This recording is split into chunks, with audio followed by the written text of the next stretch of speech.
Bonsoir et bienvenue sur Histoires au crépuscule. Ce soir, laissez-vous emporter par l'histoire de Jeanne d'Arc, simple bergère au destin céleste, dont le courage va rallumer l'espoir d'une France meurtrie. Installez-vous confortablement, détendez-vous, respirez profondément et laissez-vous bercer par cette histoire incroyable.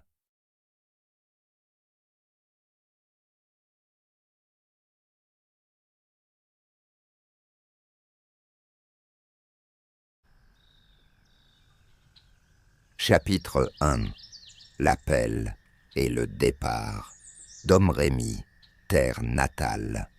Le matin s'élevait sur les collines de Domrémy comme un voile diaphane, effleurant les frondaisons encore alourdies de rosée. Aux premières lueurs du soleil, les épis de blé se balançaient sous la caresse d'un vent tiède, chuchotant d'antiques prières au rythme des nuages. À l'horizon, la silhouette pyramidéique de l'église Saint-Rémy se découpait contre un ciel d'un bleu incertain, promesse d'un jour nouveau, au cœur de la Lorraine, déchirée par la guerre. Dans la ferme de la famille d'Arc, une flamme palpitait déjà dans l'âtre de la cuisine. Jeanne, adolescente de 18 ans, aux yeux perçants, surveillait la cuisson d'un morceau de pain de seigle, tandis que ses frères s'affairaient à traire les chèvres. L'odeur du lait chaud se mêlait à celle, plus âcre, d'un fumet de lard que l'on grillait dans une poêle de fer. Autour de la table, les visages étaient burinés par le labeur et la vigilance. Chaque ride témoignait des saisons de guerre, de la peur sourde logée au creux des paysans. Elle posa la main sur le bois brut de la porte, caressant l'archet gravé qui enfermait le battant.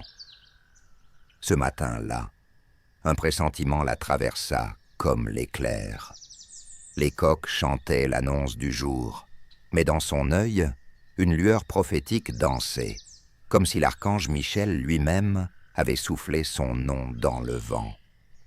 Un frisson parcourut son échine. Elle entendit, sans en être sûre, un murmure distinct parmi le souffle des collines. « Va, fille de France !» Les villageois, dans leur simplicité, poursuivaient leur tâche. On réparait un charroi de châtaigniers pour livrer la farine. On réparait la clôture du poulailler, rongée par les lapins sauvages. Pourtant, quelques regards se tournèrent vers elle, comme s'ils percevaient la même étincelle sacrée. Jeanne sentit leur curiosité percer la tranquillité matinale, et elle dut prendre appui contre lui fraîchement poncé pour ne pas vaciller. À la fontaine du village, l'eau coulait en un glouglou régulier. Elle s'y approcha et y plongea ses mains, sentant le froid mordant traverser ses gants de toile. Un reflet argenté scintilla à la surface, celui de son propre visage, marqué d'une détermination farouche. Elle murmura, d'une voix que le silence recueillit, « Je ne suis qu'une paysanne, mais j'entends. » Les mots s'évanouirent dans l'air, emportés par le chant lointain des corbeaux perchés sur les tuiles rouges des toits. Dans la maison, sa mère disposait les plateaux de cerises sauvages, offertes en offrande à la Vierge. Sur la table, un chapelet de bois, sombre, reposé, égrené après la prière du matin. Jeanne regarda ces grains polis, témoins d'un refuge spirituel. Elle sentit le poids de la vocation reposer sur ses épaules frêles. Une mission trop grande pour elle, et pourtant irrésistible. Un rayon de soleil pénétra par la petite fenêtre, dessinant un halo doré autour du crucifix accroché au mur. Elle y reconnut un signe. Elle devait quitter cette chambre aux poutres séculaires pour répondre à un appel qui la dépassait. L'écho des sabots d'un cheval retentit soudain sur le chemin de terre. Le héros du seigneur local, porteur de dépêches, s'approchait à bride abattue. Jeanne s'engagea hors de la maison, ses bottes écrasant les brindilles. À quelques mètres, le messager, soulevant la visière de son aume, lui lança un regard interrogateur. « Tu es Jeanne ?» Son souffle saccadé emplissait l'air d'une poussière légère. Elle acquiesça, le cœur battant. « Moi. » Le messager s'empara d'une lettre au sceau de cire rouge, frappée des armes du roi, et la lui tendit avec une gravité solennelle. Le dauphin t'attend à Chinon. Les parchemins se déployèrent entre ses doigts, comme un écrit venu d'un autre monde. Les mots royaux coulaient, sans retour, la convoquant pour défendre le royaume. Autour d'elle, les chants d'oiseaux semblèrent s'estomper, laissant place à la pesanteur du destin. Un corbeau passa au-dessus de la charpente, un présage noir et familier, gardien des mystères. Sa mère, alertée par le tumulte, parut à l'encadrement de la porte, le visage blême. « Tu pars ?» Son accent tremblait, chargé de larmes retenues. Jeanne la rejoignit, posant avec douceur une main sur son épaule. « Je ne choisis pas, mère. J'obéis à ce que j'entends depuis des mois. » Un silence s'installa, suspendu comme une note de musique inachevée. Puis, la mère hocha la tête, brisée par la foi et par l'amour. « Alors que Dieu te porte, ma fille. » Dans la cour, les villageois se rassemblèrent, formant un cercle muet autour de la jeune fille. Les silhouettes se dessinaient, comme des ombres bienveillantes. Le forgeron, aux bras puissants. La fillette, aux paumes tachées de mûre. Le vieux berger, tenant sa canne sculptée. Tous cherchaient à percer l'énigme de son appel. Jeanne leva les yeux vers le clocher, vers le ciel encore constellé de nuées chagrines, et dit d'une voix claire « Que l'Éternel guide mes pas, et que le souffle des saints m'accompagne. » Elle monta à cheval, vêtue d'une robe simple bordée de fleurs de lys, peintes à la main, écho de sa mission. Son regard se porta vers la route qui serpentait entre les bois sombres et les prés éclatants. Au-delà, l'ombre de la guerre planait, avec ses catapultes, ses murailles crénelées et ses bannières déchirées. Elle respira profondément, humant l'odeur de la terre humide, de l'herbe foulée et du bois fraîchement coupé.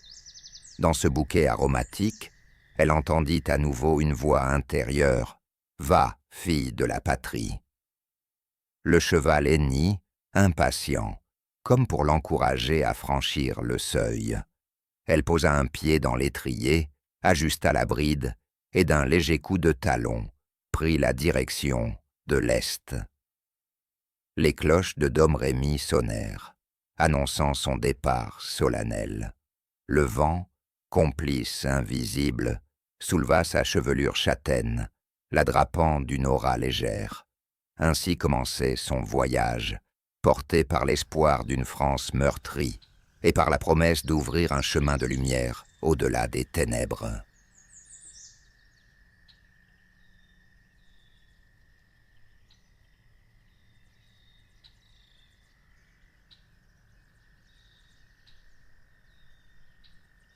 Les premières visions. Au printemps de l'an 1425, alors que l'ombre du conflit s'étendait sur la Lorraine, Jeanne demeurait seule dans le grenier sombre de la ferme familiale. La charpente ancienne exhalait l'odeur de la résine et de la poussière mêlée aux copeaux de bois fraîchement taillés. Assise sur un vieux coffre de sapin, elle filait la laine sous la pâle lumière d'une lucarne étroite. Le monde extérieur lui parvenait en écho, le bêlement lointain d'une brebis, le frémissement des feuilles dans la brise matinale et le cliquetis lointain d'un forgeron au travail. Sans qu'elle s'en rendît compte, un souffle plus léger traversa la pièce, comme un murmure d'ailes effleurant les chevrons. Jeanne leva les yeux vers le faîte du toit, le cœur tambourinant. Un flot de paroles indistinctes semblait ondoyer dans l'air stagnant. « Jeanne, Jeanne !» Les mots luisaient dans son esprit, à la fois doux et pressants, comme l'écho d'une cloche inaccessible. La laine glissa de ses doigts, et un frisson parcourut son échine, éveillant en elle une peur sacrée. À genoux sur la planche rugueuse, elle joignit les mains, fermant les yeux pour mieux écouter. Dans le silence de la charpente, les voix se clarifièrent. 3 timbres distincts, l'un grave et noble, l'autre tendre et chantant, le troisième vibrant d'une autorité céleste. Elles prononcèrent son nom comme un serment. Fille du Seigneur, écoute nos saintes paroles. Le battement de son cœur résonna dans ses oreilles, tandis que l'obscurité alentour semblait s'illuminer d'une clarté intérieure. Quand elle ouvrit les paupières, une lueur crue perça la lucarne, gravant sur le mur le halo d'une apparition imaginaire. Jeanne sentit ses paupières lourdes, comme alourdies par un voile de mystère. Les fibres de la toile de lin tremblaient. Elle crut percevoir, dans la vapeur dansante de la poussière, des formes angéliques se dessiner, suspendues entre ombre et lumière. À ses pieds, la laine se mit à crépiter, comme si elle fût touchée par une braise invisible. Elle osa alors poser la question. « Qui êtes-vous, ô voix des cieux ?» Son timbre tremblait, mais les mots sortirent clairement. Immédiatement, la voix profonde répondit. « Michel, chef des armées célestes, par mon glaive, je combats l'iniquité. » La voix claire ajouta. « Marguerite, ta sœur en foi, je veille sur ta pureté. » Enfin la voix douce et grave conclut. « Catherine, épouse du Christ, je t'accompagne vers ton destin. » Chaque nom résonna en Jeanne, comme l'écho d'un tambour divin. Elle sentit une chaleur diffuse envahir son corps, partant de son cœur, pour inonder ses membres d'une force nouvelle. Un vrombissement subtil vibrait dans la charpente, comme si l'univers lui-même retenait son souffle. Le souffle d'un muguet naissant s'insinua dans l'encadrement de la lucarne. La fleur blanche semblait se tendre vers elle, réceptacle d'une grâce invisible. Tremblante, Jeanne murmura une prière apprise dans sa plus tendre enfance, ses lèvres articulant chaque mot avec une ferveur enfantine. « Seigneur, fais de moi ton humble instrument. » Les voix se turent un instant, laissant place au silence vibrant du miracle. Puis, comme poussé par un vent secret, un nouveau message glissa dans son esprit. « Va délivrer la France, sauve le royaume des Anglais, brise les chaînes qui asservissent ton peuple. » Ces paroles, à la fois imprégnées de douceur maternelle et de commandement martial, firent naître en elle un vertige profond. Dans le lointain, les cloches de l'église sonnèrent l'Angélus. Le son métallique s'écrasa contre la muraille de pierre, et Jeanne crut entendre dans chaque tintement l'appel de la patrie. Elle sut alors que son destin ne serait plus jamais celui d'une simple bergère. Les mois suivants, les visions se répétèrent, toujours à l'aube ou au crépuscule, au détour d'un sentier ou dans le fracas feutré des prières du chœur villageois. Chaque apparition ajustait son dessein, parfois un rempart en flammes, parfois une bannière immaculée flottant devant un horizon de brume. Les voix lui enseignèrent peu à peu l'art de discerner la vérité parmi les ombres. Garde ton esprit net, sache écouter la voix du peuple et ne crains point les jugements. Elle se surprit à passer des heures à contempler le paysage, cherchant dans chaque nuée un indice de sa mission. Les blés se ployaient sous le poids de l'été. Les ruisseaux charriennent un murmure d'espoir, et les chants des oiseaux lui parvenaient comme des fragments de prophétie. Un soir, alors que la lune rouge se levait derrière les collines, elle leva les bras vers le ciel. « Montrez-moi la voie. » Et, dans un souffle incandescent, la lumière céleste descendit en spirale, gravant dans son cœur la certitude de marcher sous la protection des saints.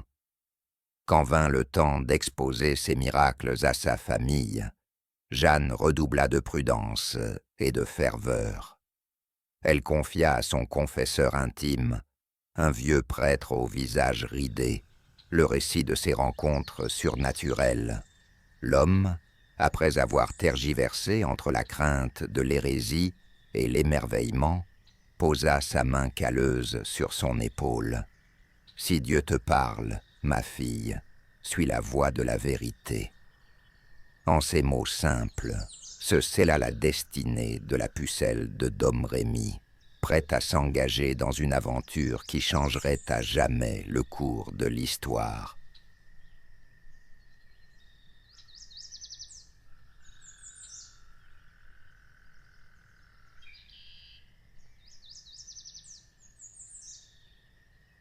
Vers Chinon et la cour.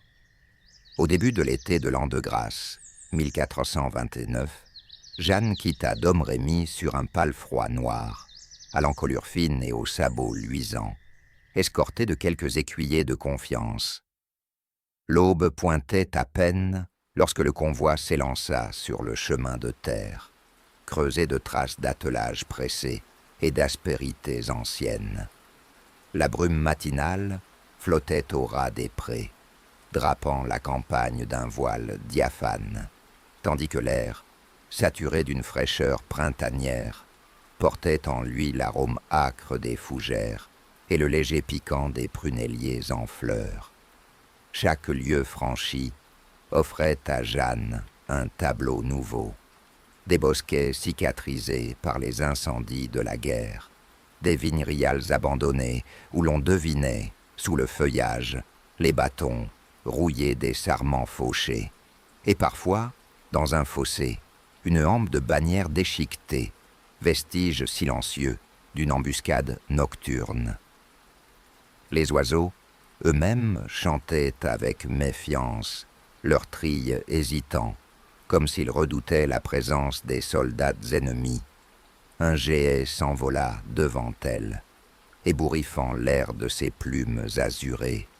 Elle y vit un présage, signal d'alerte pour les imprudents et encouragement pour celles qui avançaient sous la grâce céleste. Le convoi traversa bientôt la frontière de la Marche, où les seigneurs locaux, tiraillés entre fidélité et intérêt, avaient édifié de solides fortifications de palissades et de tours de guet.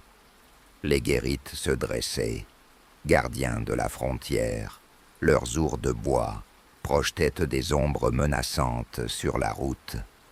Jeanne convidait ses compagnons à ralentir, sondant du regard les créneaux, guettant le moindre mouvement.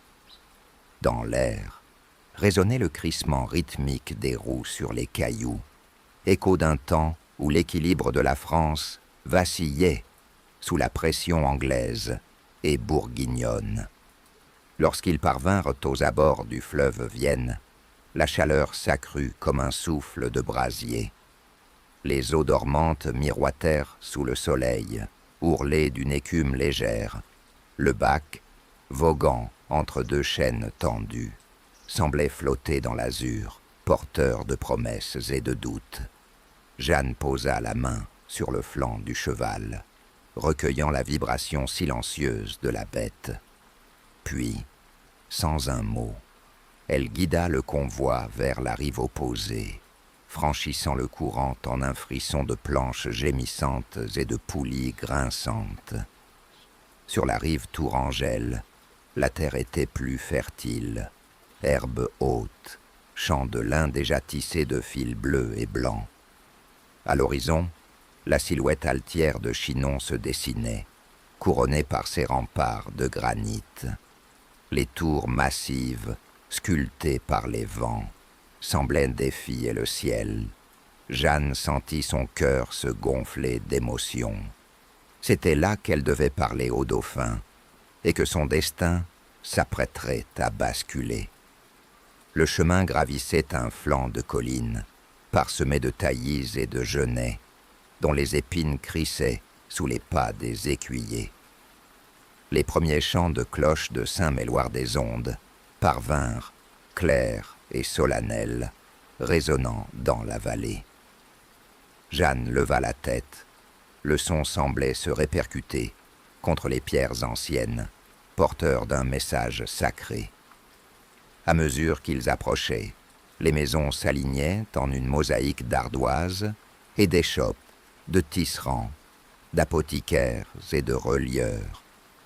Les habitants, curieux, s'immobilisaient aux portes, poussant des exclamations étouffées « C'est la pucelle » ou « Gloire à Dieu ». Elle ne sourit pas. Elle resta impassible, le regard fixé sur la silhouette austère du château. Cependant, elle ressentit l'énergie collective de la ville, un souffle d'espérance qui galvanisait ses compagnons. Des enfants, pieds passe nus, couraient derrière le convoi, brandissant des rameaux de laurier ou des fleurs de couronnes improvisées. Les clochards, aussi, tournant leur regard vers la jeune femme, murmuraient d'une voix rauque « Qu'elle nous délivre !» Lorsqu'ils atteignirent la porte de Chinon, un passage voûté, ouvragé de fer et de chêne, s'ouvrit devant eux. Un guetteur jeta un coup d'œil circulaire, vérifia l'ordre royal, puis fit basculer le pont-levis. Les roues crissèrent sur la passerelle de pierre, et l'air, dans la cour intérieure, vibra d'un fracas d'armures et de cliquetis d'épées.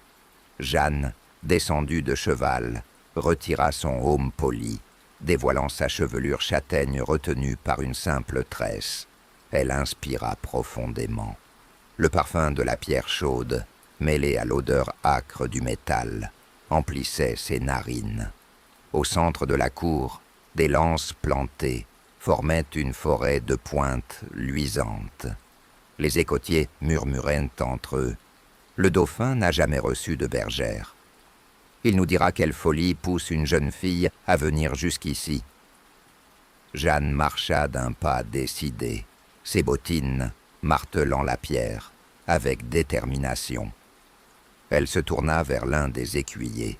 « Conduis-moi devant Charles VII. » Un héros s'inclina devant elle. « Approchez, mademoiselle, le roi vous attend dans la salle de garde. » Il désigna un escalier en colimaçon, aux marches polies par les générations de marcheurs.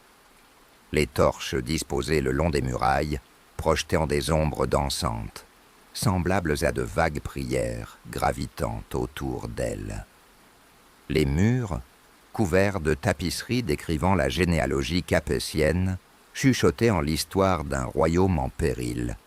Dans la salle de garde, les gardes formaient 2 rangées, les visages impassibles. Derrière eux, une tenture moutarde dissimulait la porte de la grande salle. On lui tendit un siège simple, de bois sculpté, presque frêle, au milieu de ses armures étincelantes. Jeanne s'assit, pliant ses mains sur ses genoux, les doigts noués comme s'ils pressaient d'un objet invisible.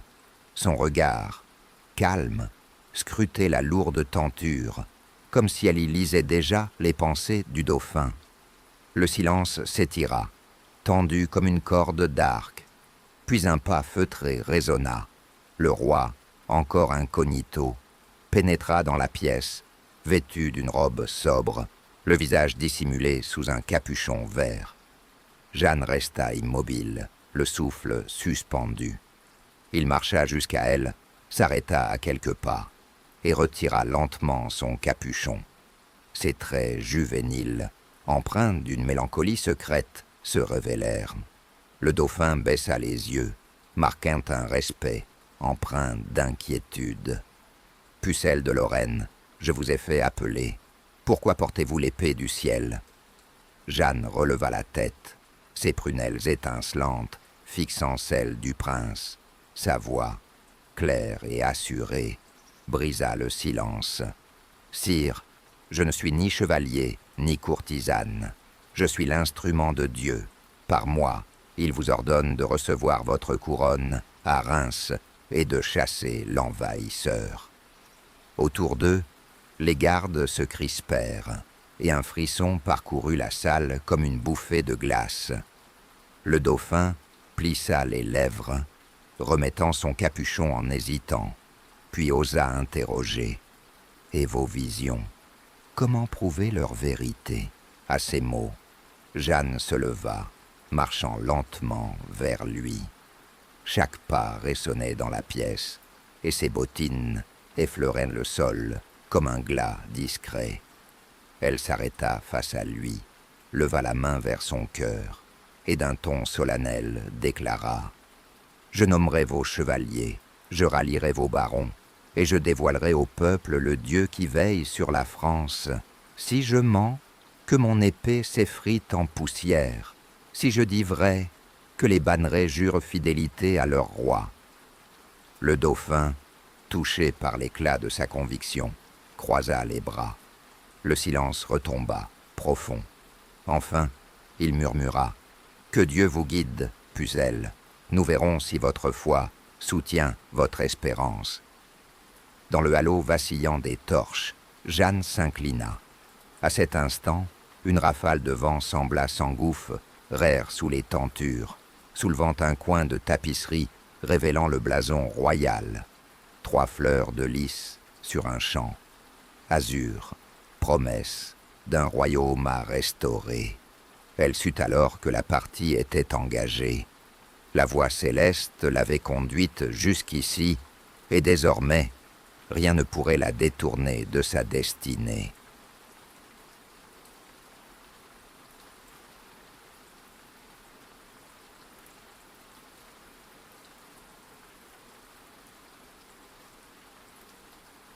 Chapitre 2.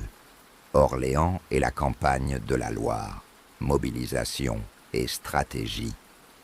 Au cœur de l'été 1429, la cité d'Orléans se dressait comme un dernier bastion aux portes du Val-de-Loire, circonscrite par les engins de guerre anglais. Le fleuve, large et paresseux, coulait lentement, reflétant d'un miroir liquide les hautes murailles cloutées de fer. Des tours de siège, hérissées de plateformes et de machicoulis, gravèrent leur ombre massive sur les eaux, tandis que les arbalétriers anglais, juchés sur les créneaux, cherchaient inlassablement le moindre signe de vie derrière chaque meurtrière. À l'intérieur, les habitants tenaient bon, animés par un courage opiniâtre, mais la faim, la soif et le désespoir rongeaient peu à peu le moral des défenseurs. Lorsque Jeanne d'Arc arriva aux abords de la ville, escortée par un petit détachement, la rumeur courut comme une traînée de poudre. La pucelle approche, dans l'air chaud, chargé de poussière et d'éclats de pierre. Des drapeaux aux couleurs fanées de la couronne française s'agitaient faiblement. Les capitaines français, rassemblés sous l'enseigne du dauphin, s'efforçaient de coordonner renforts et vivres. Ils accueillirent Jeanne, sans uniforme ni oripeau, vêtue d'une simple cotte de mailles et d'une robe de bure, comme si leur salut dépendait moins d'un chef de guerre que d'une force surnaturelle. Les officiers, tout en sondant son regard, constatèrent bientôt que sa présence seule ravivait l'espoir jusque dans les rangs les plus abattus. Sous le ciel ensoleillé, un conseil de guerre se tint près de la porte Bourgogne. Des plans s'étalaient sur une table de fortune. Schéma de remparts brisés, position des catapultes, ligne de tir des arbalétriers. Les ingénieurs démontraient l'efficacité relative des béliers à dampnier la herse, tandis que les artilleurs jaugeaient la portée des engins de trait, trébuchets, couillards et organes de siège. À l'ombre d'un chêne, Jeanne suivait silencieusement ces débats, ses yeux suivant chaque trait de craie sur le parchemin. Elle scrutait les failles du dispositif ennemi, détectant la vulnérabilité d'un angle mort derrière un bastion effondré. Quand vint son tour de s'exprimer, elle s'avança d'un pas ferme. Sa voix, claire et vibrante, fendit le murmure de la foule. Nous frapperons là où leurs machines ne peuvent atteindre, à l'aube par le pont Saint-Laurent. Un frisson parcourut l'assemblée. Les chefs échangèrent des regards méfiants. Puis l'un d'eux l'interrompit. « Mademoiselle, le pont est gardé par 2 tours et des remparts 14 pieds d'épaisseur. » Jeanne sourit sans arrogance. « Alors nous utiliserons les barges chargées de vivres comme boucliers. Les archers se masseront à leurs flancs. Et au signal, nous forcerons la brèche. » Tous reconnurent dans cette audace l'écho d'une inspiration divine. Dès la tombée du jour, on rassembla vivres, barils de poudre et grappins. Les charpentiers du Dauphin travaillèrent toute la nuit, consolidant la coque d'une barge robuste, tandis que les archers affûtaient leurs poinçons, prêts à relever toute muraille.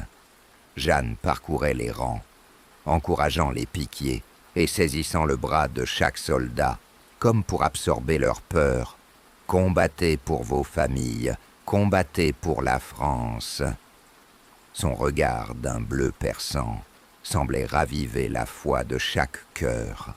Dans le froid pré-aube, la brume flottait au-dessus de la Loire comme un voile sacré. Les barges, suspendues au-dessus de l'eau par des cordages, attendirent le signal. À la lueur des torches, les chevaliers chaussèrent leurs éperons, et les sonneurs d'olifants frappèrent le silence de leur appel sourd. Jeanne, en tête du convoi, leva son étendard blanc, orné de fleurs de lys et de croix dorées. Le fanion, soulevé par la brise, devint un phare incandescent dans la brume. Lorsqu'enfin la trompette retentit, un grondement sourd secoua la nuit. Les barges dévalèrent vers le pont, heurtant les piles de pierre avec force étourdissante. Des gerbes d'étincelles jaillirent lorsque la poudre renversée s'enflamma, plongeant le secteur ennemi dans la panique. Tandis que la fumée s'épaississait, Jeanne bondit sur le pont, son épée levée comme un glaive divin, pour la France. À ses côtés, les soldats la suivirent avec un élan nouveau, poussés par son cri et par l'écho lointain des saintes visions. À l'aube montante, le soleil perçait les volutes de fumée et révéla une brèche béante dans la muraille. Du haut de la tour incendiée, on vit les Anglais refluer, désordonnés, cédant pied à la détermination française. Les hurlements de triomphe se mêlèrent aux chants du matin de garde. L'espoir renaissait, et Orléans, jadis assiégé, s'ouvrait à nouveau à la lumière. Au milieu de ce chaos victorieux, Jeanne demeurait immobile, sa cotte de mailles tachée de suie et de sang, un sourire grave éclairant son visage. La stratégie divine et la vaillance des hommes venaient de sceller la première victoire de la Pucelle.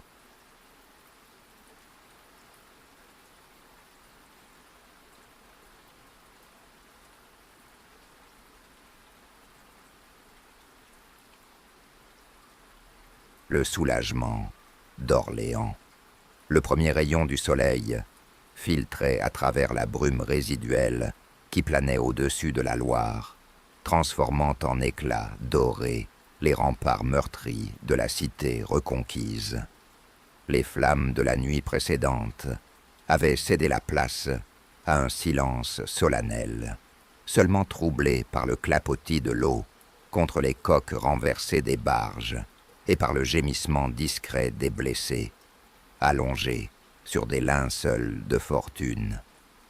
Sur le pont Saint-Laurent, les grilles tordues et les pierres disjointes dessinaient l'empreinte d'un assaut audacieux, mais la brèche béante dans la muraille ouvrait désormais la voie à l'espérance. Dans les rues encombrées de débris, des habitants extirpaient les cadavres des remparts effondrés, récitant des prières sur leurs lèvres meurtries. Les enfants, figés dans leurs haillons, assistaient à ce déblaiement comme à une étrange cérémonie, tandis que les vieillards se pressaient près des portes, humant l'air épais de poussière et de poudre.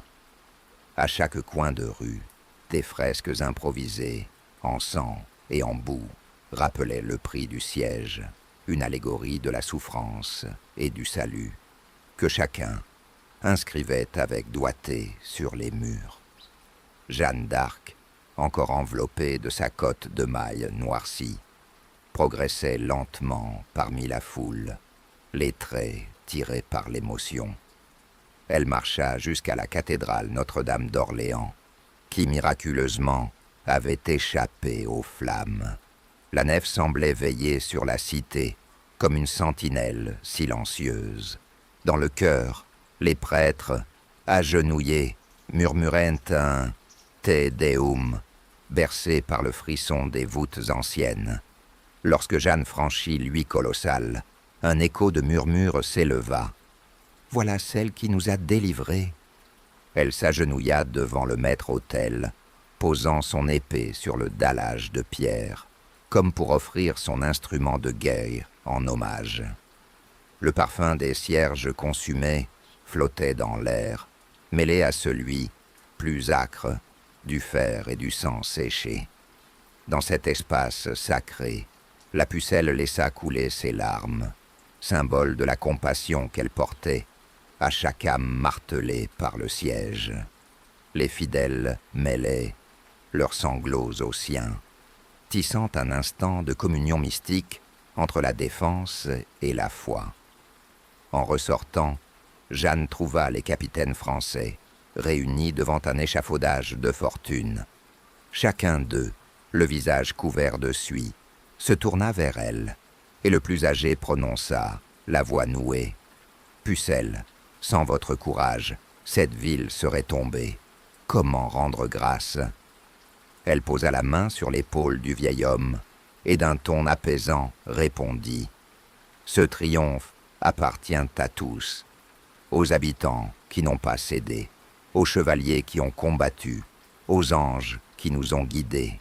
Orléans renaîtra tant que son peuple gardera la foi. » Au-delà des murailles, les drapeaux français claquaient sous la brise naissante.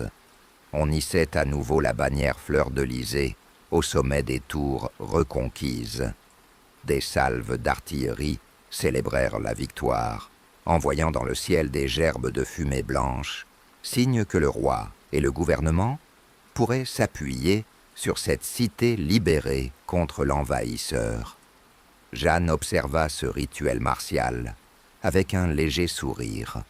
Dans son regard, on percevait la lumière farouche d'une détermination intacte, prête à embraser le reste du royaume, alors que le soleil s'élevait, dispersant les derniers nuages de poussière. La pucelle prit le chemin de la tour des Falaises, point culminant d'Orléans. De là, elle contempla la vallée, parsemée de champs meurtris, de villages en ruines et de vignes arrachées. Mais sous ce paysage brisé, l'or du matin illuminait une rivière libérée et une cité vivante. Elle murmura « France, je t'ai juré fidélité, et je marcherai encore vers Reims pour que ton roi y trouve sa couronne. » Les échos de sa promesse se perdirent dans le lointain, porteurs de l'aube nouvelle qui allait couronner son épopée.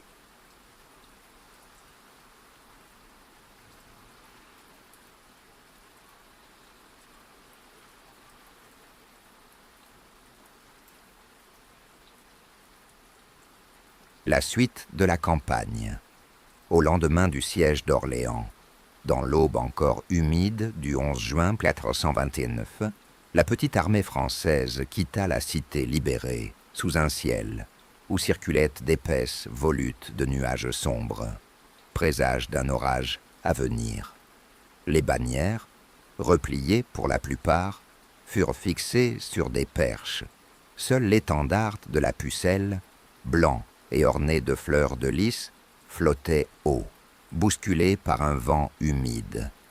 Jeanne d'Arc, le heaume tenu sous le bras, marcha en tête, sentant la terre vibrer sous le pas des chevaux.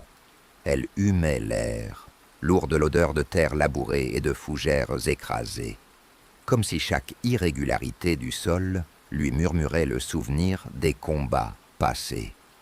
À ses côtés, les capitaines La Hire et Xaintrailles s'étaient rassemblés autour d'elle, scrutant l'horizon où se profilait la silhouette compacte de Jargeau, sa tour coincée dans la brume matinale.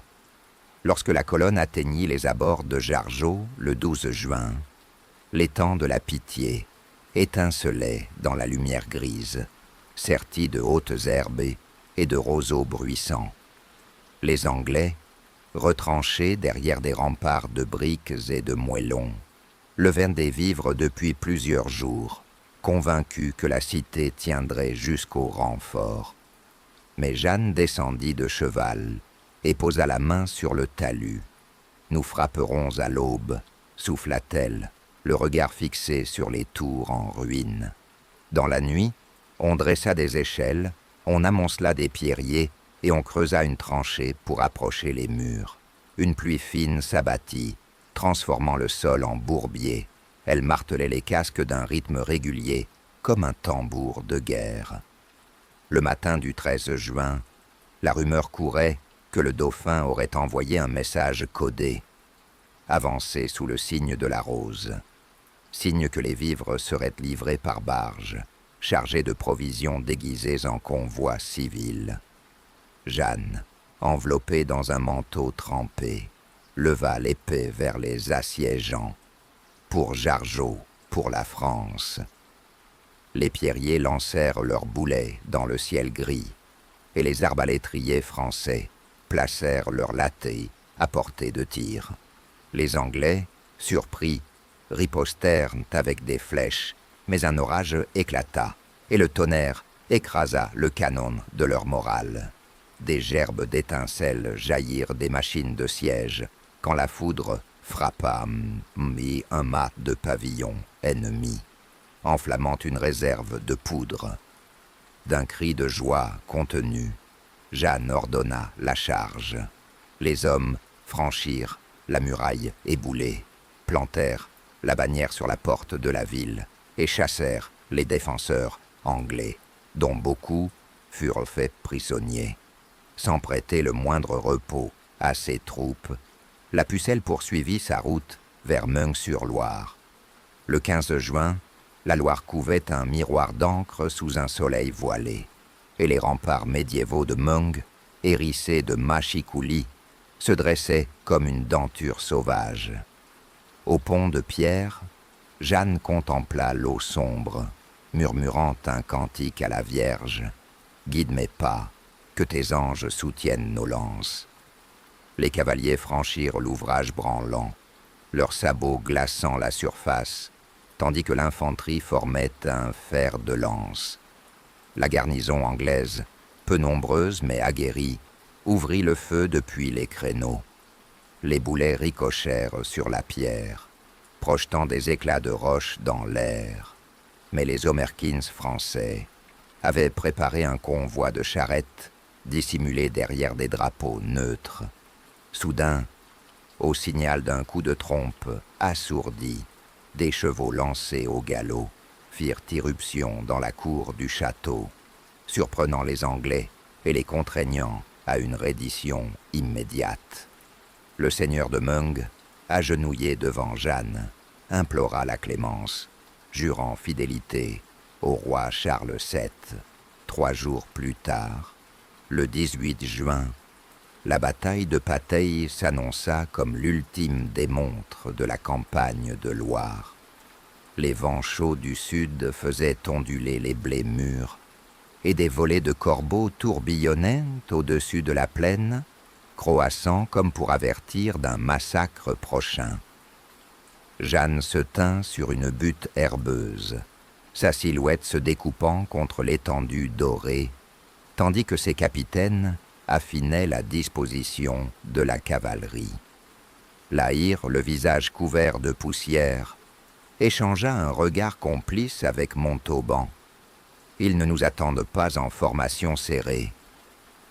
La Pucelle acquiesça, levant la main. Attendez mon signal. Quand le premier éclair zébra soudain le ciel, comme un signe du paradis, Jeanne poussa un cri perçant. Une volée de flèches fendit l'air, brisant la cohésion anglaise. Les cavaliers s'élancèrent, la poussière s'éleva en nuages opalescents, et les épées furent déterrées comme la pire des malédictions. Les Anglais, surpris d'être attaqués tête baissée et sans artillerie pour compenser, se débandèrent, laissant leurs arquebuses et leurs enseignes. Dans la tourmente, une trompette retentit, signalant la déroute.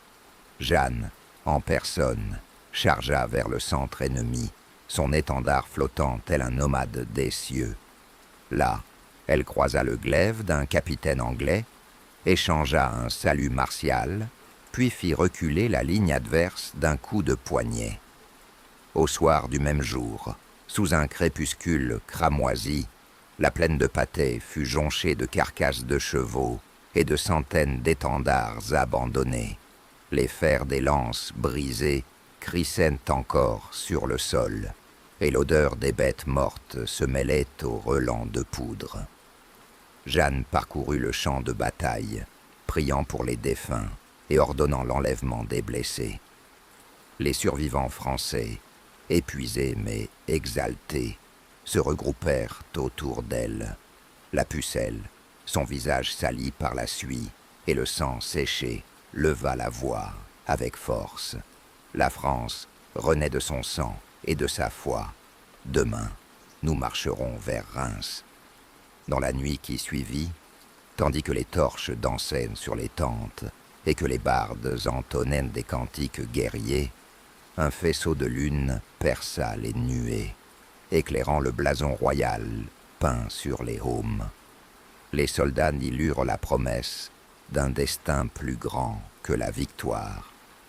Et à l'horizon, les tours de Chartres se dessinaient déjà, horizon provisoire avant le triomphe dernier à Reims, où la couronne retrouverait son éclat sous l'autorité de Charles VII et de Jeanne d'Arc, l'instrument choisi par le ciel pour sauver son peuple.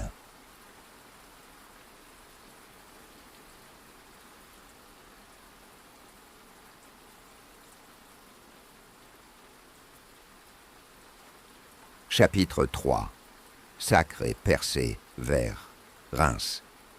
De Chinon à Reims.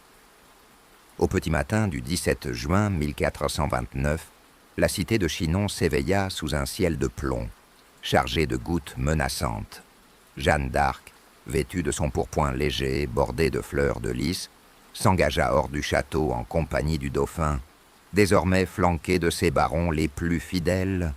Les murailles séculaires, luisantes de pluie, semblaient couler comme un rideau d'acier, et le tintement des épées ferrées résonnait dans la cour, tel un appel aux armes. La Pucelle, le pas assuré, observa les clochers se découper en ombres grises sur le Val de Loire, et dans son regard s'alluma l'étincelle du sacre à venir. Le cortège prit la route de l'Est, suivant la vallée de la Vienne, bordée d'aulnes tremblants et de saules pleureurs dont les ramures effleuraient les eaux boueuses. Les chevaux trottaient dans la gadoue, soulevant des gerbes de boue qui retombaient en éclats sourds. À chaque relais, on remplaçait montures épuisées et bardeaux de cuir, tandis que des charrettes chargées de vivres s'ornaient des étendards royaux. Les paysans, rue après rue, s'agenouillaient et joignaient les mains, murmurant des prières pour la réussite du périple. Que saint Rémy protège ce cortège. Au sortir de Poitiers, le paysage s'ouvrit sur des collines pelées, hérissées de souches fumantes. La route sinueuse montait vers la forêt de Chinonais, entre de loups et de brigands. Les seigneurs locaux, méfiants devant l'éclat de la pucelle, firent dresser des palissades à l'orée des bois. On y disposa des archers embusqués, guettant l'apparition de tout convoi. Jeanne, guidée par un pressentiment, ordonna aux éclaireurs de négocier passage et ravitaillement. Que vos paroles reflètent la lumière de Dieu, et non l'ombre de la méfiance. Sa voix, claire, transperça l'atmosphère lourde de crachin. Le premier obstacle se dressa au pont de la tranchée. Une poutre calcinée plaquée contre un pilier rompu bloquait le flot de la Vienne. Les charpentiers s'armèrent de haches et de coins de chêne, tandis que Jeanne s'avançait sur la rive, sentant la pierre mouillée sous ses bottes.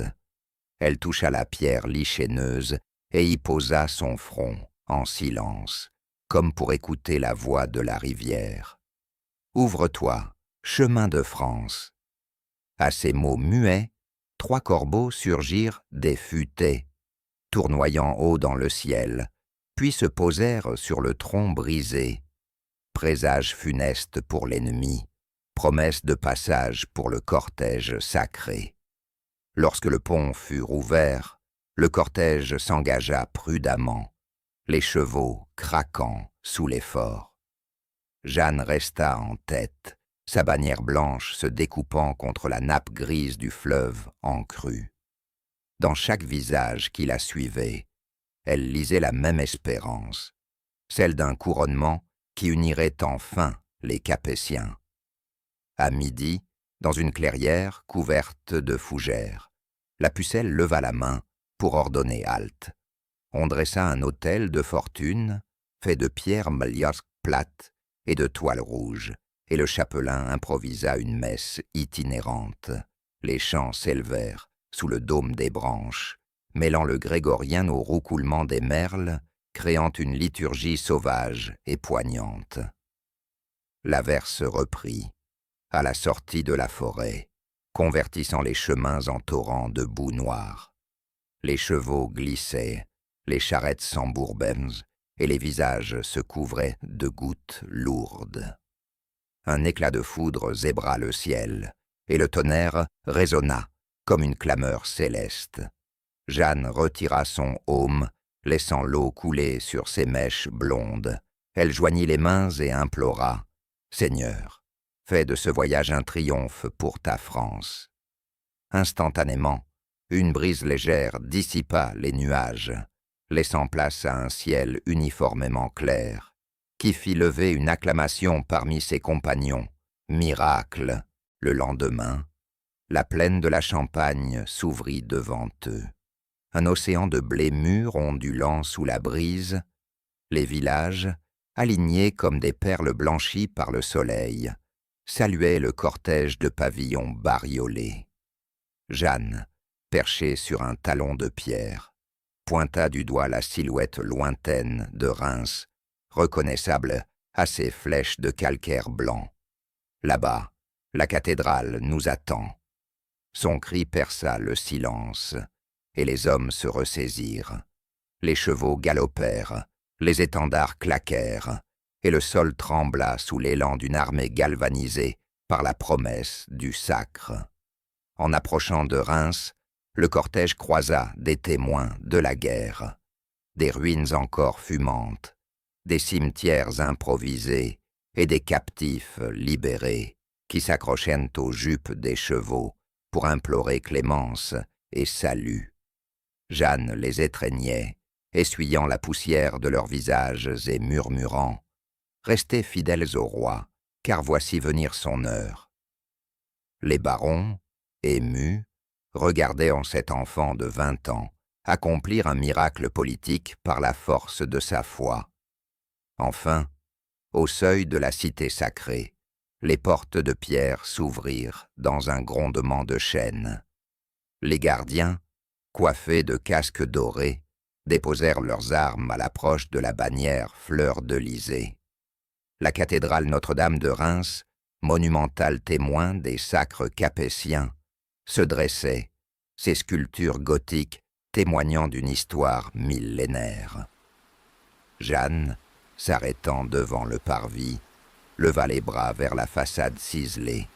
Un rayon de soleil traversa la rosace centrale, projetant un kaléidoscope de couleurs sur sa cotte de mailles.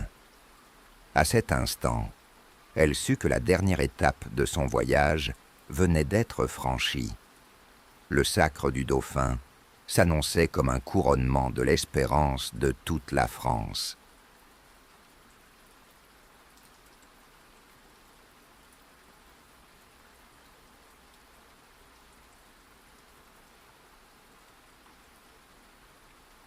Le sacre du roi, Charles VII. Le 17 juillet 1429, la cité de Reims s'éveilla dans une lumière dorée, chaque toit de tuiles rouges brillant comme un joyau sous le soleil naissant. Les ruelles pavées s'animaient dès l'aube, marchands déployant leurs étals, porteurs d'étendards cloutés au blason capétien, pèlerins en haillons et nobles en velours cramoisi, convergeant vers la grande cathédrale Notre-Dame. Dans l'air flottait le parfum dense des cierges consumés, mêlé à la fumée épaisse de l'encens et à l'âcreté du bois brûlé. Une mélodie lointaine d'olifants et de tambours rythmait cette marée humaine qui poussait vers le parvis sacré. Au centre de la foule, Jeanne d'Arc marchait d'un pas régulier, son étendard blanc flottant au-dessus de sa tête comme un fanal immaculé. Sa cotte de mailles luisait faiblement aux premiers rayons, chaque anneau semblant refléter une prière silencieuse. À ses côtés, le dauphin, vêtu d'une tunique de soie bleue ourlée d'hermine, la suivait, le visage grave mais illuminé d'espoir. Dans les yeux de Charles VII, la jeune guerrière percevait la confiance qu'elle avait rallumée, la promesse d'un royaume enfin uni. Arrivés sur le parvis, ils furent accueillis par un fracas de cloches. Plus de 100 sonnailles retentirent à la volée, envoyant leurs ondes jusqu'au faubourg de la ville. L'archevêque, en grande tenue pontificale, se tenait au pied de l'escalier monumental, mitre haute et chasuble d'or brodé de motifs bibliques. Il leva la main, bénissant la foule. Que la paix du Seigneur soit sur vous en ce jour béni. Un silence sacré s'abattit, interrompu seulement par le crépitement des cierges et le souffle des chevaliers. Le cortège pénétra alors dans la nef, où les voûtes gothiques s'élevaient à perte de vue, dessinant un portique d'ombre et de lumière. Les vitraux colorés jetaient des éclats rubis et saphirs sur la pierre blanche, projetant un kaléidoscope vivace sur les dalles usées. Des chants grégoriens s'élevèrent, portés par la voix profonde d'un maître chantre et les sopranos cristallins d'un chœur d'enfant. L'acoustique de la cathédrale transforma chaque note en une onde sacrée, faisant frissonner les fidèles, tandis que la poussière sacrée de pollen et d'encens dansait dans les faisceaux obliques du jour. Au fond de la croisère, sur l'estrade ornée de tapisseries dédiées à Saint Rémy, trônaient les reliques sacrées, la sainte ampoule, vaisseau de verre scellé, contenant l'huile sacrée, et le bâton pastoral du Saint-Évêque. Selon la tradition, cet onguent descendu du ciel lors du baptême de Clovis était essentiel pour consacrer le roi. Le cardinal déposa la même ampoule sur un dais de velours, tandis qu'un page tremblant apportait le sceptre et la couronne champenoise, méticuleusement ciselés de lys et de perles. Lorsque Charles VII s'avança, les chanoines s'inclinèrent, laissant place au dauphin. Jeanne s'éloigna alors de quelques pas, son regard se tournant vers la coupole centrale, où, au-dessus des stalles, un oiseau de pierre sculpté dans la voûte semblait prendre vie. Une brise imprévue fit ondoyer les bannières. Les torches vacillèrent, projetant des ombres dansantes, comme autant de présages mythiques, un signe que les cieux veillaient. Le moment de l'onction arriva. L'archevêque, trempé son index dans l'huile dorée, traça la croix sur le front du roi, puis sur sa poitrine, ses épaules et ses mains. À chaque contact, un murmure parcourait la nef. Les fidèles se signaient, tandis que Jeanne, les mains jointes, laissait couler une larme silencieuse. Charles s'agenouilla ensuite devant l'autel, le sceptre posé à côté de lui, et reçut la couronne, d'abord posée, légèrement sur son front, puis ajustée avec solennité. Un tonnerre lointain gronda soudain à l'extérieur, comme pour applaudir le geste sacré. En un éclair, la foule s'écria « Vive le roi de France !» Les trompettes retentirent, répondant au glas de la cathédrale, et des gerbes de fleurs furent jetées depuis les galeries, tandis que les serviteurs versaient du vin sacré dans les coupes d'argent pour célébrer l'événement. Jeanne observa ces réjouissances, le cœur gonflé d'un mélange d'allégresse et de recueillement. Elle avait porté l'homme ordinaire sur le trône des rois. Après la cérémonie, dans la galerie nord, des tapis brodés de scènes bibliques accueillaient la table du banquet princier. Les barons et les évêques se pressaient autour des plats d'or et d'argent, faisant rôtis, cochons de lait, poires pochées au miel et vin de champagne. Mais Jeanne s'isola près d'une fenêtre, contemplant la plaine champenoise à perte de vue, encore marquée par les stigmates de la guerre. Elle murmura « France, mon pays, puisse ce sacre effacer tes blessures ». À l'ombre des piliers, le dauphin la rejoignit, déposant une main humble sur son épaule. « Jeanne, sans toi, rien de tout cela n'aurait été possible. » Elle sourit, pensive. « Je n'ai été que la voix qui t'a appelée. Maintenant, c'est à toi de gouverner. » Ces mots résonnèrent comme une prophétie. Le royaume désormais uni devait renaître sous une ère de paix et d'espérance, fondée sur la foi et la bravoure.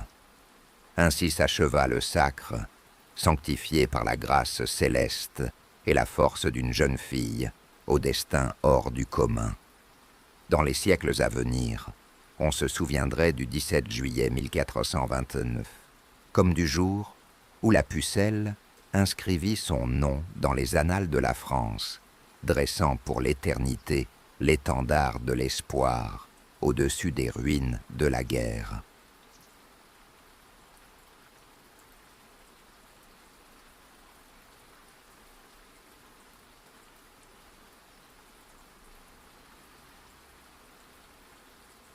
Après Reims, offensive et contre-attaque.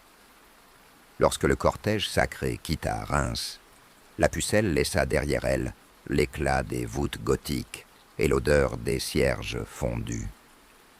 Les soldats, gonflés par l'enthousiasme du sacre, reprirent la route en ordre serré, l'étendard blanc flottant en proue, comme un étendard de salut.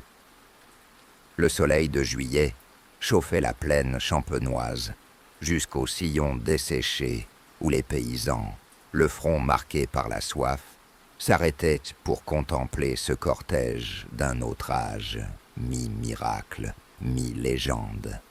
Dès les premiers jours, Jeanne imposa son rythme, point de repos prolongé, mais des haltes rituelles près des sanctuaires oubliés, où l'on dressait autel de pierre et où l'on récitait le Salve Regina.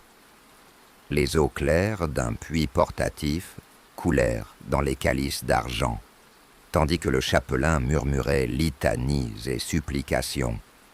Les bruits de la campagne, le coassement des grenouilles le coassement des grenouilles dans les marais, le froissement des ailes d'un héron sur l'étang prenait soudain un relief sacré. Le 20 juillet, le bruit courut qu'une armée bourguignonne, renforcée de mercenaires anglais, se préparait à reprendre Chartres. Jeanne, sans attendre le rapport complet, ordonna la marche forcée vers l'ouest. Les chevaux galopèrent à travers les champs de tournesols flétris, levant des nuages de poussière ocre. Chaque foulée résonnait comme une note de guerre. Le souffle des bêtes soulevait l'arôme âcre des sols chauds. À l'approche de Chartres, la cité dressa ses tours claires et son labyrinthe de rues étroites sous une lumière vacillante. Les murs, lézardés par la poudre, gardant encore l'empreinte des pierres projetées par les engins de siège. Jeanne, perchée sur un tertre, scruta les créneaux. Des bannières noires et rouges claquaient sous la brise.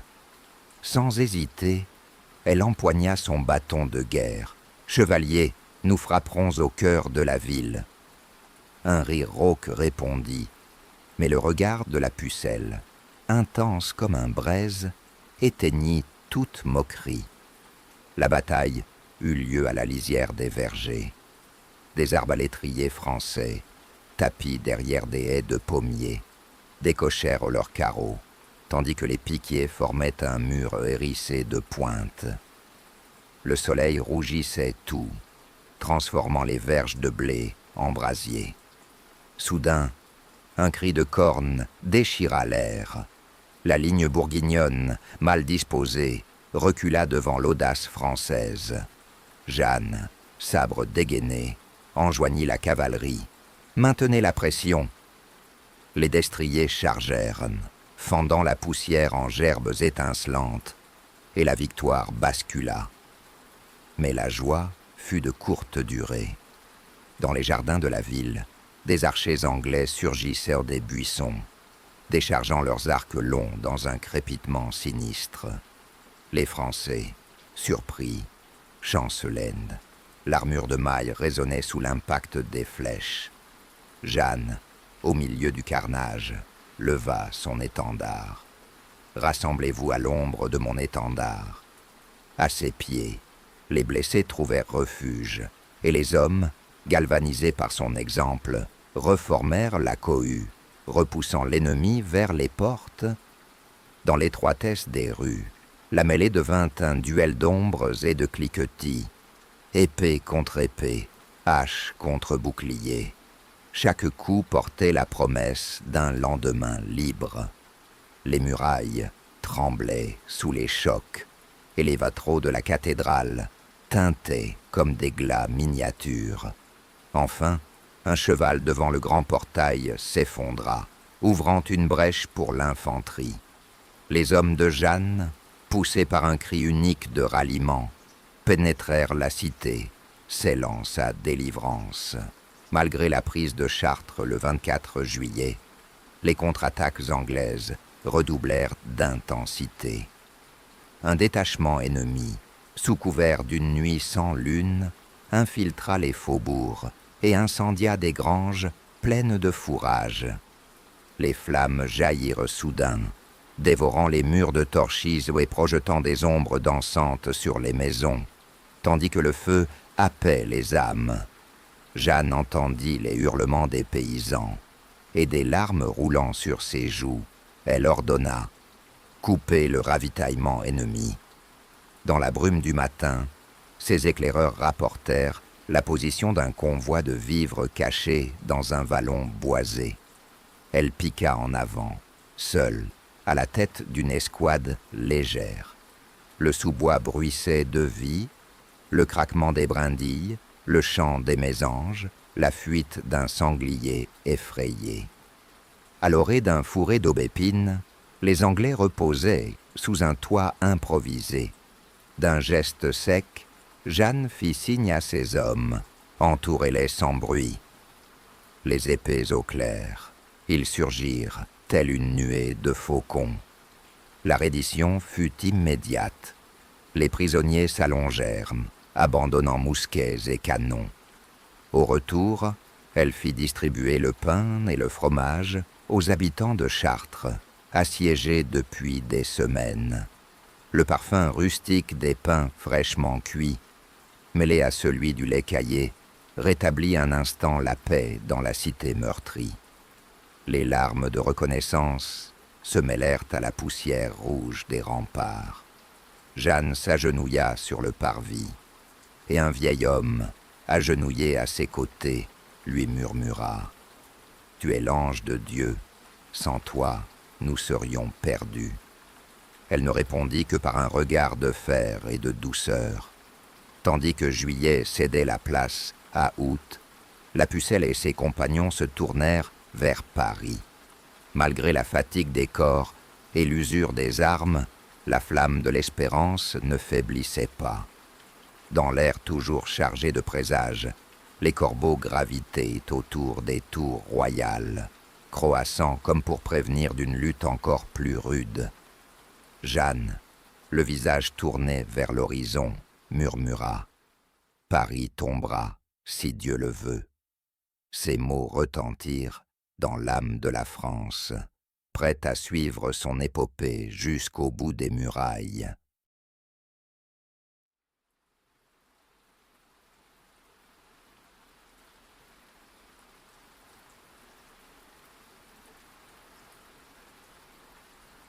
Chapitre 4. La chute à Compiègne.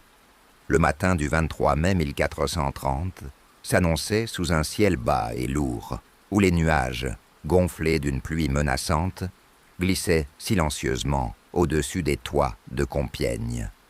Les tours massives de pierre grise se dressaient, humides, comme des sentinelles fatiguées, tandis que la brume matinale s'étendait en nappes évanescentes sur la forêt environnante. Jeanne d'Arc, désarmée du faste de Reims, avait troqué son armure rutilante contre une cotte de mailles plus légère, portant uniquement son aume et son épée, prête à défendre la ville du Dauphin. Ses bottines glissaient sur les pavés mouillés, soulevant un chuchotement d'eau et de vases sous chaque pas. Depuis plusieurs semaines, la Pucelle gouvernait avec fermeté les opérations défensives de Compiègne. Elle avait ordonné la consolidation des palissades en bois, l'installation de retranchements de terre et le creusement de fossés face à la Croix-Blanche, zone d'accès stratégiquement vulnérable. Des tireurs d'élite se postaient en sentinelle le long des remparts, perchés sur des tréteaux de fortune, visant chaque ombre mouvante pour y déceler la silhouette d'un éclaireur bourguignon. Malgré la fraîcheur humide, le parfum entêtant de la résine exhalée par les troncs voisins s'infiltrait dans les rues, infusant l'atmosphère d'un parfum résineux, rappel de la forêt qui entourait la cité. Pourtant, l'espoir de Jeanne était assombri par des rumeurs persistantes. Certains conseillers murmuraient que le duc de Bourgogne, Philippe le Bon, avait secrètement offert une rançon pour sa capture, désirant l'éclat de sa gloire transformée en trophée politique plutôt qu'en simple victoire militaire. D'autres évoquaient la trahison possible de seigneurs indécis, écartelés entre la fidélité au trône et l'opportunité d'une alliance bourguignonne.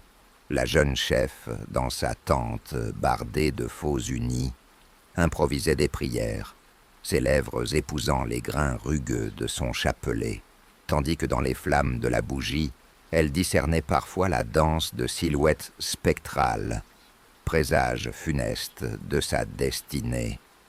À l'aube, les Bourguignons lancèrent l'assaut.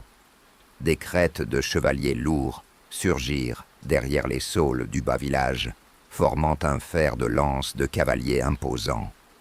La charge ébranla les palissades, projetant éclats de bois et gerbes d'étincelles lorsque la poudre meurtrière des arquebuses commença à crépiter.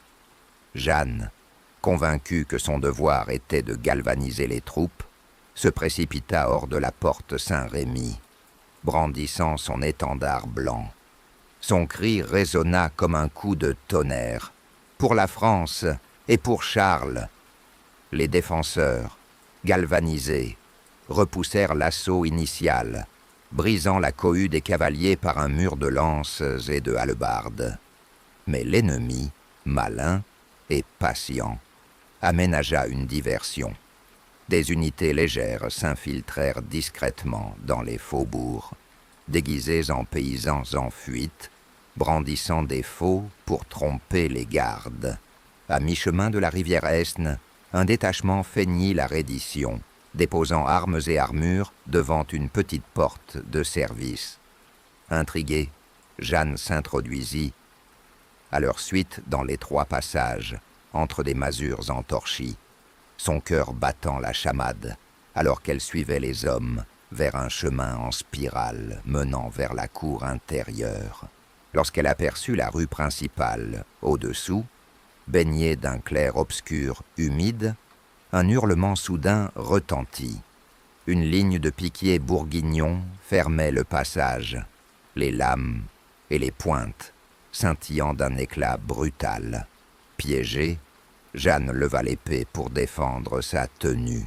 Mais un à un, ses compagnons s'effondrèrent sous la pluie de flèches et de coups de masse. Le claquement sec des armes contre les armures résonnait contre les murs comme une sinistre cloche funèbre. Malgré le tourbillon de la mêlée, Jeanne défendit chaque pas avec l'intrépidité qu'il avait jadis portée à Orléans. Elle invoqua à voix haute les saintes visions, Michel, Marguerite, Catherine. Son glaive fendait l'air, repoussant les lances et les masses, mais la fatigue, la surprise et la trahison de ceux qui lui avaient prêté serment eurent raison de son élan. Une corde passée autour de ses poignets la cloua au dos d'un cheval, emporté par la foule ennemie.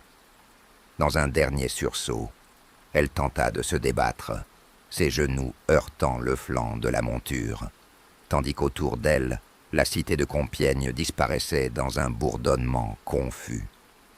Les remparts, jadis fiers, se rétractèrent dans la brume, et les tours, aveugles, semblaient pleurer sous l'averse fine.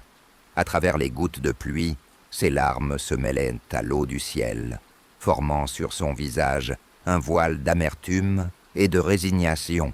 Emmenée captive, elle franchit le pont-levis pour être conduite vers la tour Saint-Louis, où le bourreau de la Bourgogne l'attendait. Les prisonniers, alignés sur le chemin boueux, observaient en silence sa silhouette reconnaissable. L'armure ternie, le heaume cabossé, la cotte de mailles boutonnée sur une robe élimée. Les cliquetis de ses menottes résonnaient comme un glas dans l'air matinal. Arrivée dans la sombre geôle, aux murs couverts de mousse et de suie, Jeanne sentit la fraîcheur humide du cachot lui mordre les os.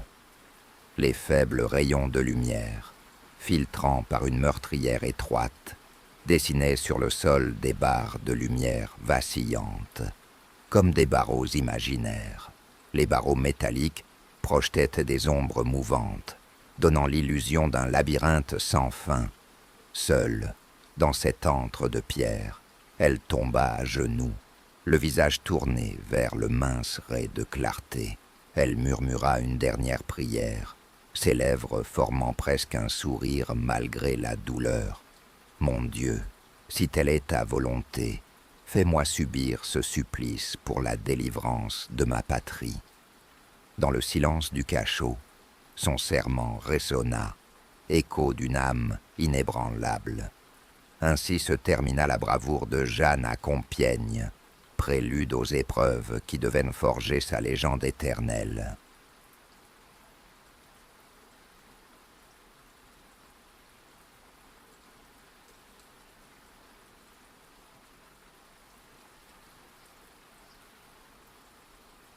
Le procès de Rouen. Le 9 janvier 1431, Jeanne d'Arc fut conduite hors de sa cellule humide, au cœur du donjon de Rouen, escortée par une troupe de soldats anglais aux armures noircies par la fumée des sièges.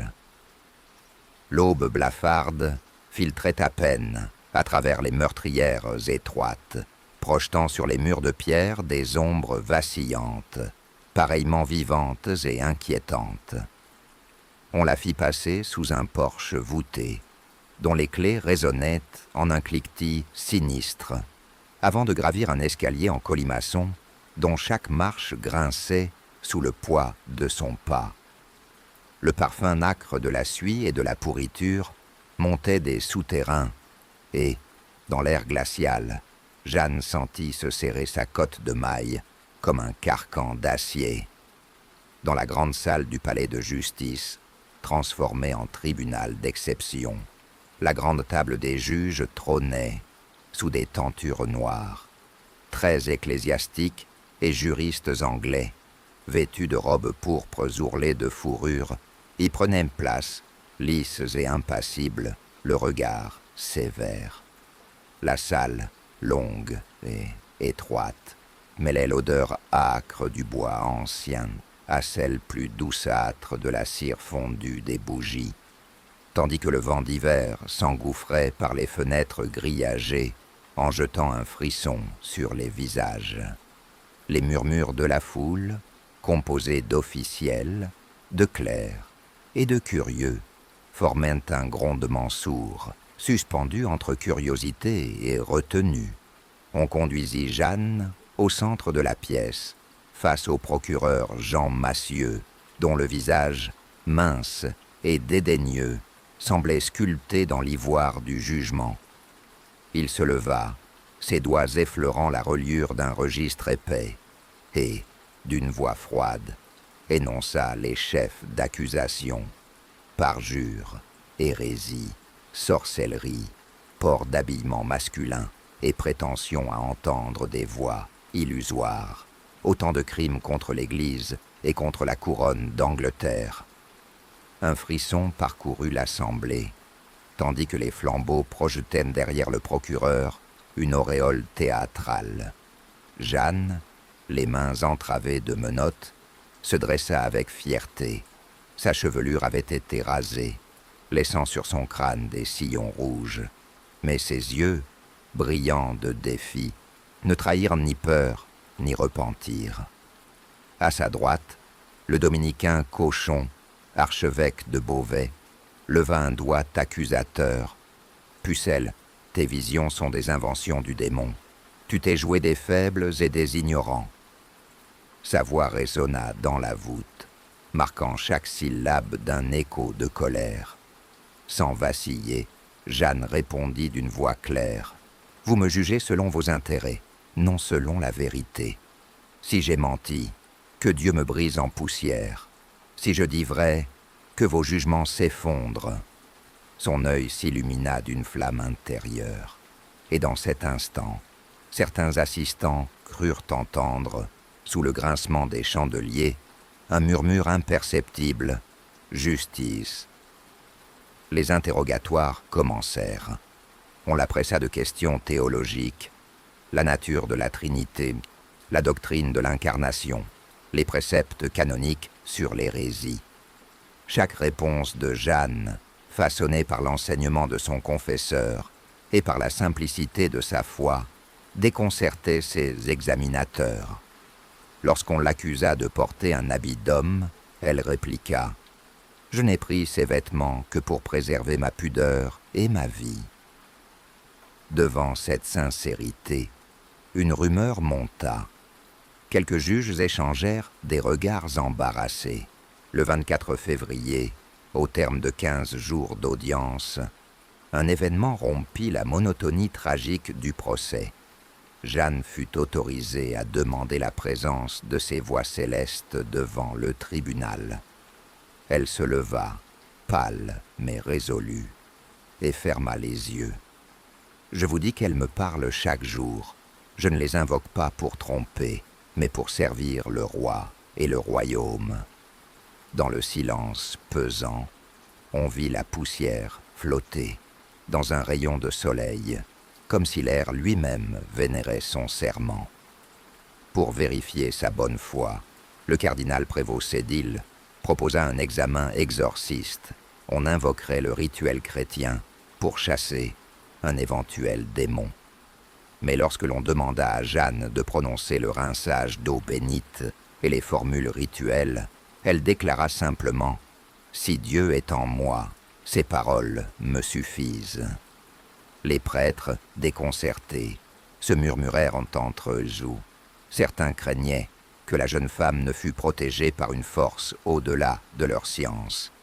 Le 21 février 1431, la sentence fut lue. Dans un silence funèbre, Massieu déclara que Jeanne était contumace. N'ayant pas abjuré ses erreurs recevables, on la déclara relapse et condamnée à être livrée aux autorités séculières pour châtiment suprême. À ces mots, un vent soudain s'engouffra par les fenêtres ouvertes, soulevant les robes des juges et soufflant les bougies. Les silhouettes des statues gothiques, illuminées par un dernier éclat tremblotant, semblaient se pencher vers la prisonnière. Comme pour l'absoudre de l'injustice, Jeanne, debout, écouta la sentence sans fléchir. Son regard se perdit un instant dans la nef sombre, là où les voûtes se rejoignaient en une voûte étoilée de pierre. Puis elle murmura, à voix basse, « Si je dois mourir, que mon sacrifice serve la France. » Une larme glissa sur sa joue rasée, brillant d'une foi intacte. Les juges, figés dans leur jugement, semblèrent soudain frileux, conscients d'avoir orchestré l'un des plus grands procès de l'histoire. On la ramena enchaînée vers la prison, tandis que la foule se dispersait dans un chuchotement de condamnation et de pitié. Dans le couloir, Jeanne s'arrêta un instant, posa la main sur la pierre froide du mur et souffla. « Seigneur, je remets mon esprit entre tes mains. » Derrière elle, un corbeau passa, battant l'air de ses ailes noires, comme pour sceller un pacte entre la terre et le ciel. Ainsi s'acheva le procès de Rouen. Un affrontement de ferveur contre rigueur, de foi contre juridisme. La sentence, malgré ses lourdes chaînes, ne put emprisonner la légende naissante de la pucelle, dont la voix, plus forte que tous les jugements, se préparait encore à résonner dans la postérité.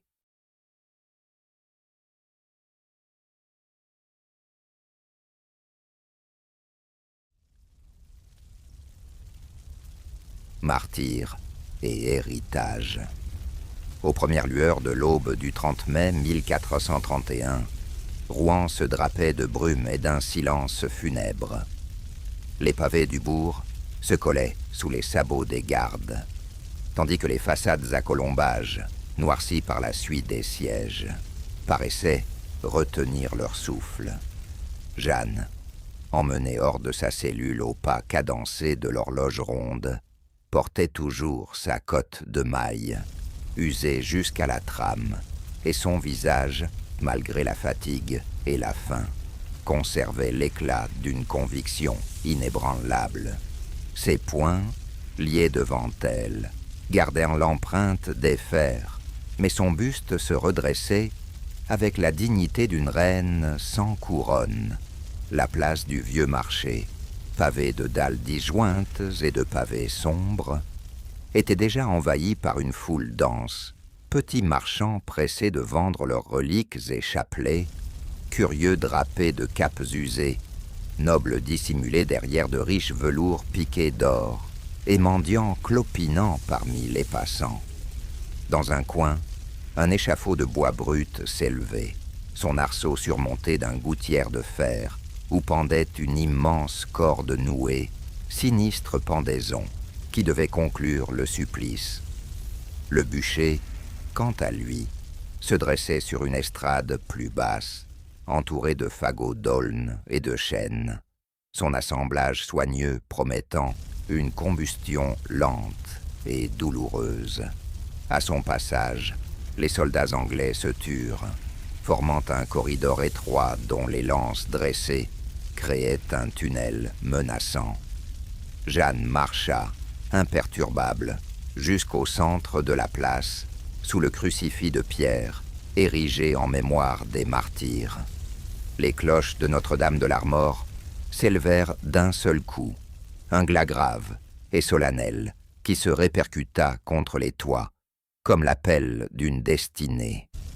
Autour d'elle, le vent fit ondoyer sa chevelure encore longue, qui s'échappait désormais de dessous son voile terne. Le bourreau, vêtu de noir, s'approcha et déplaça la corde destinée au garrot. Jeanne, à sa vue, se redressa davantage, ses yeux bleus brûlant d'une lueur sereine. « Que Dieu me reçoive », souffla-t-elle d'une voix claire. Un murmure parcourut la foule, où se mêlèrent la curiosité, la crainte et la pitié. Des enfants, les mains crispées sur les barreaux du ponton, regardèrent l'ombre de la jeune femme s'allonger sur la pierre. Le prêtre chargé de l'abréviation du supplice, frère Nicolas, s'avança, tenant un calice d'eau bénite et un missel. Il posa doucement la main sur l'épaule de Jeanne, qui inclina la tête et murmura la prière de commémoration. « Je crois en Dieu, Père Tout-Puissant. » Ses lèvres articulèrent chaque mot avec précision, tandis que le vent dispersait les pétales de rose portés par les fidèles en prière. Lorsque résonna l'ordre final, enchaînez-la à la colonne, 2 gardes la rapprochèrent du poteau central, clouant ses bras puis ses pieds à l'aide de larges sangles de cuir. Le contact de la jeune chair avec la pierre froide la fit frissonner, mais elle garda les yeux levés vers le ciel, comme pour adresser une dernière supplique au Créateur. Le feu fut allumé sous le bûcher. Les flammes léchèrent d'abord les fagots du bas, produisant une lueur orangée et un crépitement sinistre. Le bois d'aulne, résineux, s'enflamma en premier, projetant des étincelles dans l'air humide. Jeanne laissa échapper un dernier soupir, dont on perçut à peine la force. « Seigneur, pardonnez-leur, car ils ne savent pas ce qu'ils font. » Ces mots parvinrent comme un chant suspendu, résonnant dans la place comme l'écho d'un tribunal céleste. Les flammes gagnèrent ensuite les fagots supérieurs, enveloppant la poitrine et le visage. Un panache de fumée noire s'éleva, mordant le ciel matinal. Les témoins, saisis par l'émotion, détournèrent le regard ou agrippèrent la main de leurs voisins pour étreindre leur foi. Dans un sursaut d'humanité, une jeune servante poussa un cri étouffé. Un cheval hennit derrière l'échafaud, comme pour protester contre l'injustice. Alors que le feu dévorait les vêtements et consumait la structure, la nuée de fumée gravit la façade de l'église, formant une colonne vaporeuse. Des braises rouges virevoltèrent, dessinant dans l'air des scintillements semblables à des étoiles mourantes. Puis, au sommet de la conflagration, un craquement sourd retentit.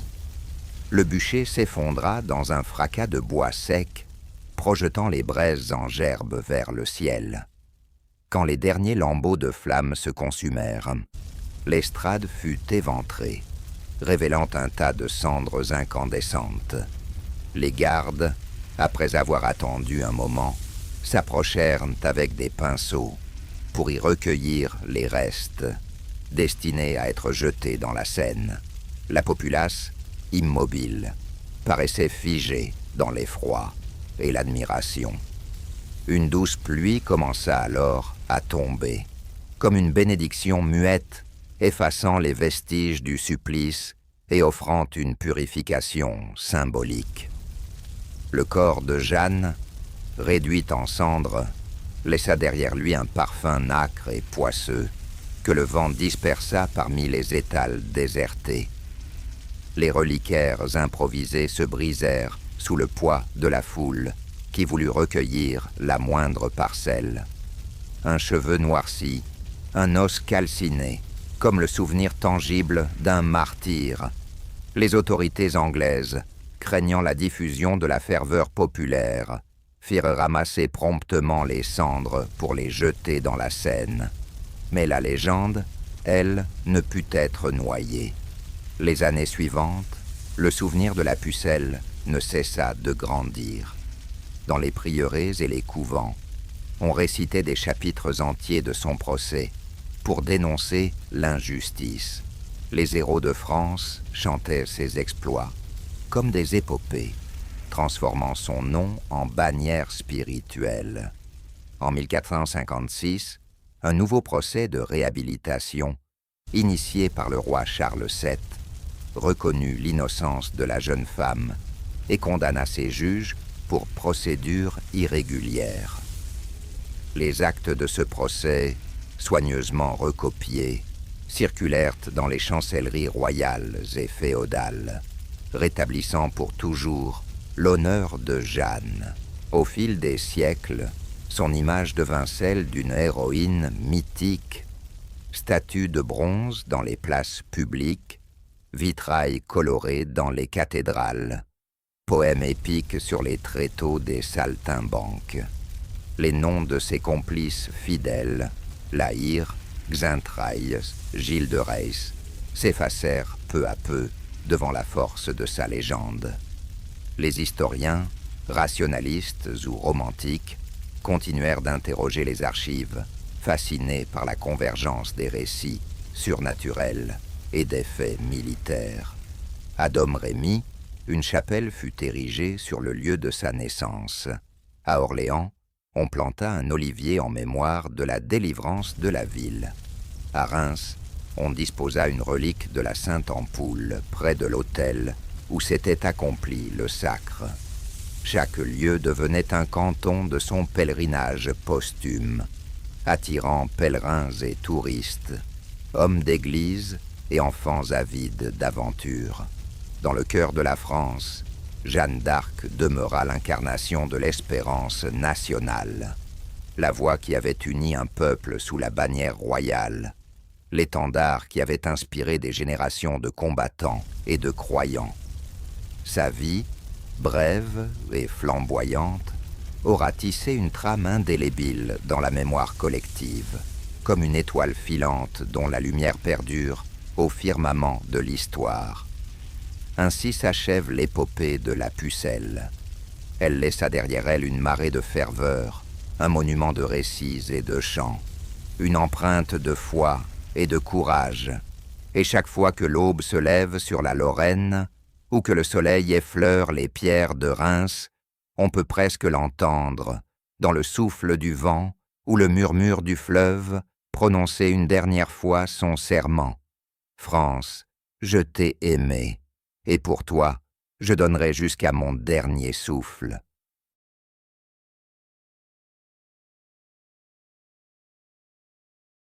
Merci d'avoir voyagé avec moi ce soir, à travers les pages de l'histoire.